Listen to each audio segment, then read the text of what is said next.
Hello प्यारे बच्चों, हमने पिछली वीडियो में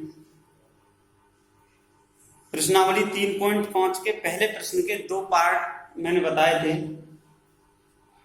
पहला बता दिया था, दूसरा बता दिया था। बाकी के पार्ट दो बच्चे को अपने आप करने हैं। इसमें एक ही मेथड है, हम वज्र गुणनखंड विधि का अध्ययन कर रहे हैं। अगला जो प्रश्न है दूसरा, आज हम उसका अध्ययन करेंगे। प्रश्न नंबर 2।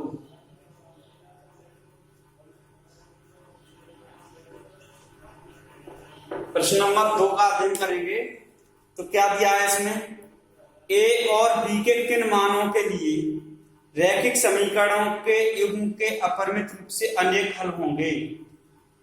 जो पहला पार्ट दिया है दूसरे का फर्स्ट पार्ट, हमें ए और बी के मान ज्ञात करने हैं।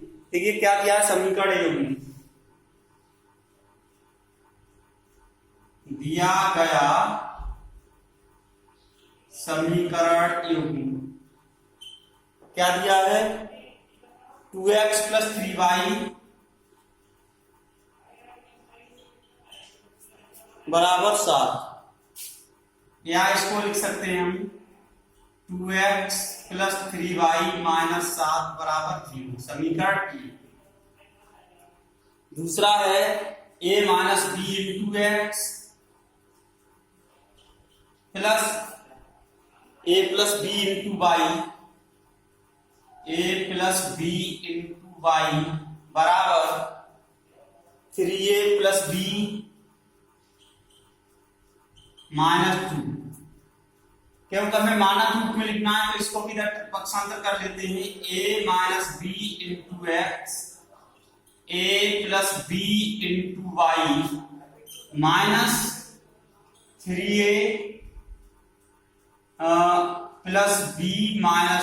इसको पूरे को एक कोष्ठक में कर दे रहा हूं बराबर 0, इसलिए इसके चिन्ह नहीं बदलेंगे। अब ये समीकरण डाल दिया हमने। दो समीकरण युग्म दिया, एक ये समीकरण युग्म दिया गया है। पहला समीकरण ये है, दूसरा समीकरण ये है। अब प्रश्न में हमसे ये पूछा गया है कि इस समीकरण युग्म के अपरिमित रूप से अनेक हल, अपरिमित रूप से अनेक हल कब होंगे। इस समीकरण युग्म के अपरिमित रूप से अनेक हल हैं, ये कहा गया है प्रश्न में हमसे। तो ए और बी का मान ज्ञात करो, यानी ये कंडीशन क्या है, इस समीकरण के अपरिमित रूप से अनेक हल कब होंगे, यानी जब ए और बी का मान हमें क्या लगाना चाहिए। तो ए और बी का मान ज्ञात करना है। तो देखिए समीकरण 1 की तुलना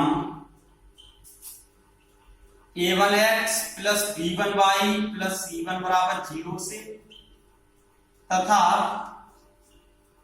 2 की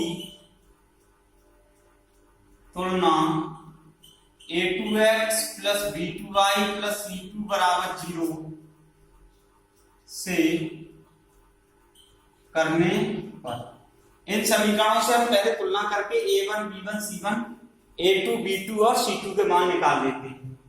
तो a1 बराबर कितना है, 2।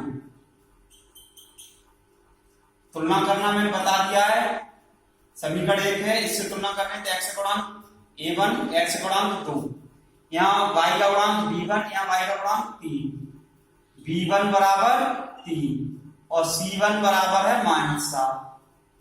a2 बराबर दिया है हमें, देखो a2 x का गुणांक a - b, b2 y का गुणांक a + b, c2 बराबर है माइनस का 3a + b - 2, ये है। अब देखिए हमें ये दिया गया है, दिया क्या गया है, दिया है समीकरण युग्म के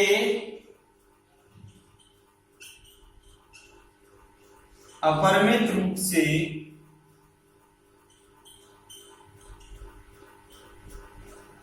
अनेक हल हैं।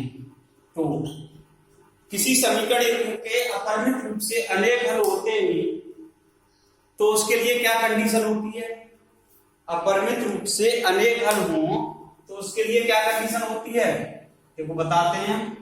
रोज ही बताया जा रहा है इसमें।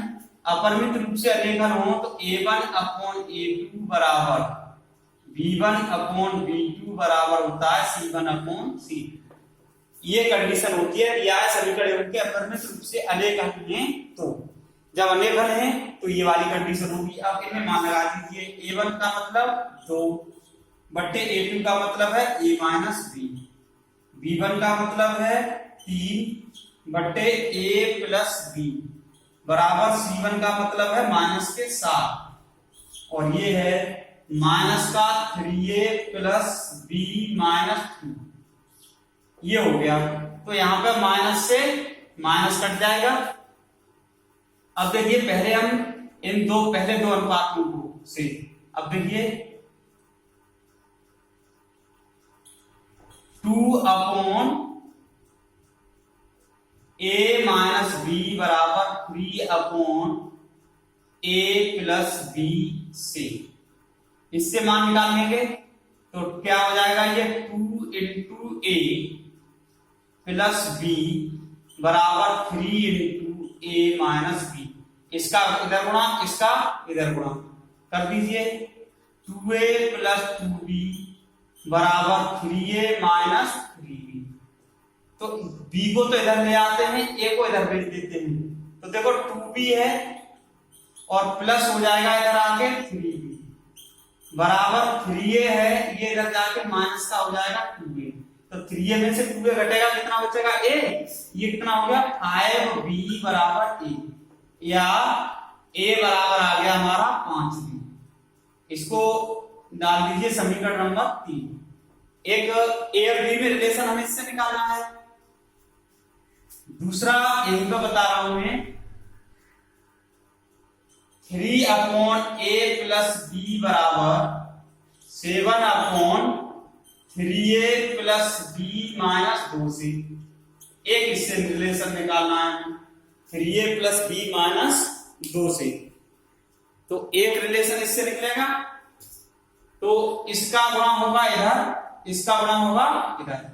तो देखिए कैसे गुणा करेंगे हम, इसका इधर गुणा करेंगे तो ये आ जाएगा 3 तिया 9, यानी 3 गुणा 3a plus b minus 2,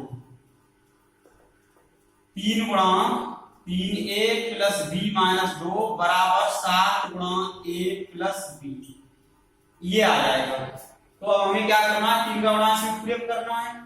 9a plus 3b minus 6 बराबर 7a प्लस 7b, ये आ जाएगा।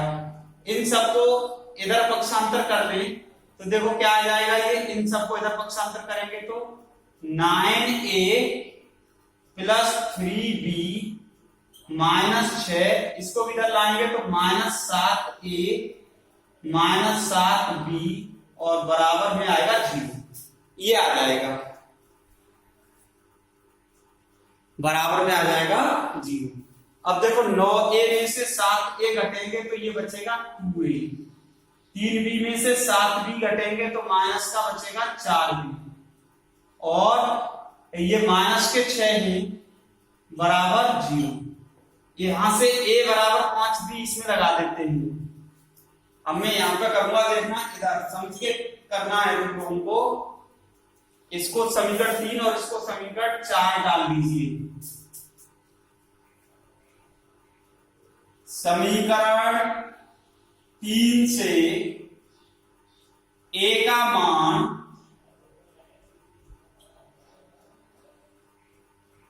समीकरण 4 में रखने पर, इससे ये मान हमें उसमें लगाना है। तो देखो क्या आ जाएगा, a बराबर है 5b, a बराबर 5b यहां लगाना है हमें। तो ये आ जाएगा हमारा 2 इंटू 5b और माइनस है 4b माइनस 6 बराबर 0। तो 5 दूनी ये हो गया हमारा 10b माइनस 4b, और इस 6 को भेज देते हैं इधर 6, 10 में से 4 कटेंगे तो ये आ जाएगा हमारा 6b बराबर 6 और b बराबर 6/6, b बराबर आ गया a। ठीक है, b का मान समीकरण 3 में रख दीजिए। b का मान 3 में रखने पर, b का मान 3 में रखेंगे तो a बराबर 5 भी है, तो 5 गुणा a बराबर कितना आ गया 5, यानी a बराबर 5 भी था, b का मान निकाला हमने a, तो 1 यहाँ पर लगा दीजिए तो a बराबर आ गया 5।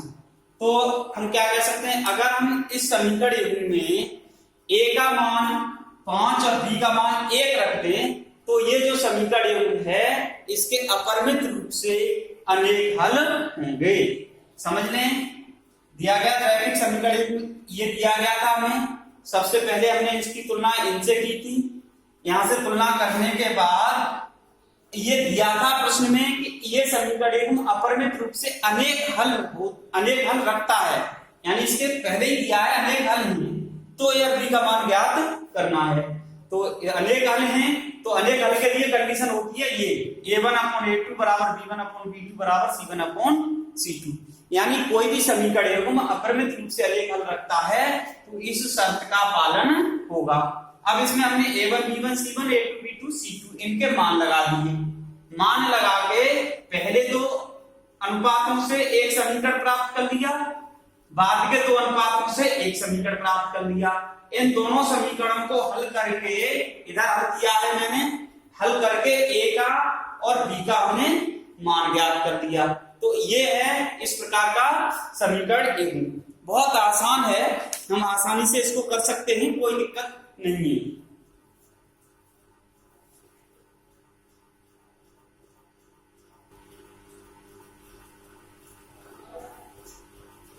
अब देखिए इसी प्रश्न का प्रश्न नंबर 2 का दूसरा हल है, दूसरा पार्ट हमें क्या दिया गया है उसको पढ़ते हैं।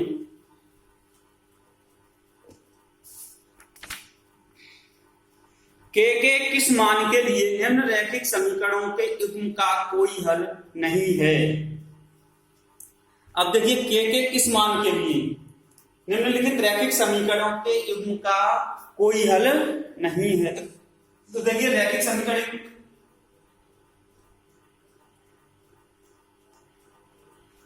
दिया गया रैखिक समीकरण युग्म क्या दिया गया है रैखिक समीकरण युग्म में 3x + y बराबर 1, 3x + y बराबर a। अभी इसको नहीं डाल रहे एक, क्योंकि इसे हमें मानक रूप में लिखना है। मानक रूप का मतलब है कि बराबर में 0 आना चाहिए। 3x + y - 1 बराबर 0, समीकरण 1 हो गया। दूसरा दिया है 2k - 1 × x + k - 1 × y = दिया गया है बराबर में 2k + 1, 2k + 1। इसको इधर पक्षांतर करके लिख देते हैं 2k - 1 × x + k - 1 × y -2k + 1 बराबर 0। ये समीकरण 2 हो गया। अब इनकी तुलना कर देते हैं मानक रूप से। क्या लिखेंगे, समीकरण 1 की तुलना a1x + b1y + c1 बराबर 0 से तथा 2 की तुलना a2x + b2y + c2 बराबर 0 से करने पर क्या हो जाएगा। देखो जब इससे तुलना करेंगे इसकी समीकरण 1 की, तो यहाँ x गुणांक a1 तुलना करना आ जाना चाहिए तुम्हें बराबर 3x गुणांक, यहाँ y का गुणांक b1, यहाँ y का गुणांक a, c1 बराबर -1, यहाँ कांस्टेंट पद है c1 और यहाँ कांस्टेंट है -1। a2 बराबर a2 x गुणांक 2k - 1 और b2 बराबर k - 1 और c2 बराबर है हमारा 2k + 1 माइनस का 2k + 1। अब हमें दिया क्या गया है, इस सवाल में हमें यह दिया गया है कि रैखिक समीकरण जो दिया गया है वो अपरिमित रूप से अनेक हल रखता है। दिया गया रैखिक समीकरण युग्म, दिया गया रैखिक समीकरण युग्म का कोई हल नहीं है, ये अपरिमित रूप से नहीं, सॉरी, इसका कोई हल नहीं है। युग्म का दिया है, यहां लिखेंगे दिया है, दिए गए रैखिक समीकरण युग्म, दिए गए रैखिक समीकरण युग्म का कोई हल नहीं है, कोई हल नहीं है। तो ये हमें दिया गया है, दिए गए रैखिक समीकरण युग्म का कोई हल नहीं है। तो कोई हल नहीं होता है तो उसकी कंडीशन क्या होती है, कोई हल नहीं है तो a1 अपॉन a2 बराबर b1 upon b2 is not equal to c1 upon c2। ये शर्त होती है अगर किसी समीकरण का कोई हल नहीं हो तो a1 अपॉन a2 बराबर b1 upon b2 is not equal to c1 upon c2। तो देखिए तो क्या हो जाएगा, a1 का मान कितना है 3 बट्टे 2k माइनस 1 बराबर b1 का मान है 1 बट्टे k minus 1 is not equal to minus 1 upon minus का 2k प्लस 1। ठीक है, अब हमें करना क्या है, इसमें इसका मल्टीप्लाई इधर होगा और इसका मल्टीप्लाई, सॉरी अभी इसमें पहले दो अनुपात लेंगे, पहले दो अनुपात लेने पर पहले दो अनुपात, क्योंकि यही बराबर दिए गए, ये तो बराबर है ना, तो ये वाले जब दोनों बराबर दिए गए इसलिए पहले हमने दो अनुपात ले लिए, 2k माइनस 1 बराबर 1 अपॉन k माइनस 1, क्रॉस गुणा कर दीजिए इसका, तो इसका मान इधर होगा 3 इंटू k माइनस 1 बराबर 1 इंटू 2k माइनस 1 कर लीजिए, 3k माइनस 3 बराबर 2k माइनस 1। इसको तो ले आते हैं इधर, 3 को भेज देते हैं इधर, 3k माइनस 2k बराबर माइनस का 1 तो ये है, ये घट जाएगा तो प्लस का 3 हो जाएगा, 3k में से 2k घटेगा तो k बराबर k आएगा और यहाँ पर 3 में से 1 घटेगा तो 2 आएगा। अतः अब यदि k बराबर 2 हो, हमें k का मान निकालना था, इसको भी हम ले सकते हैं, नॉट इक्वल टू मान भी निकाल सकते हैं, लेकिन हमें केवल मतलब था कि k के किस मान के लिए इस रैखिक समीकरण का कोई हल नहीं होगा। तो इससे ज्यादा ये कोई मैटर नहीं रखता है, हमें पहले दो अनुपातों को बराबर करना था, तो बराबर तब हो जाएंगे जब k बराबर 2। तो हम यहां पर लिख सकते हैं, अतः दिए गए रैखिक समीकरण युग्म का कोई हल नहीं होगा यदि k बराबर 2। ये था प्रश्न नंबर 2 का दूसरा पार्ट, बहुत इजी पार्ट है, कोई दिक्कत नहीं है, इसमें आसानी से समझ सकते हैं, हल कर सकते हैं। अगला जो प्रश्न है उसमें पूछ रहा है कि निम्न रैखिक समीकरणों के युग्म को प्रतिस्थापन एवं वज्रगुण विधियों से हल कीजिए, आप किस विधि को आप अधिक उपयुक्त मानते हैं। तो देखो वज्रगुणनखंड विधि से हल करना मैंने बता दिया है आप लोगों को, 2 प्रश्न बता चुका हूं और प्रतिस्थापन विधि पहले ही बता चुका हूं। तो इस तीसरे प्रश्न को अपने आप हल करना है आप लोगों को, बहुत इजी क्वेश्चन है, और जो चौथा प्रश्न बचा उसे मैं कराऊंगा। आज के लिए इतना ही है, आज थोड़ा कम मैटर दे रहा हूं मैं। धन्यवाद।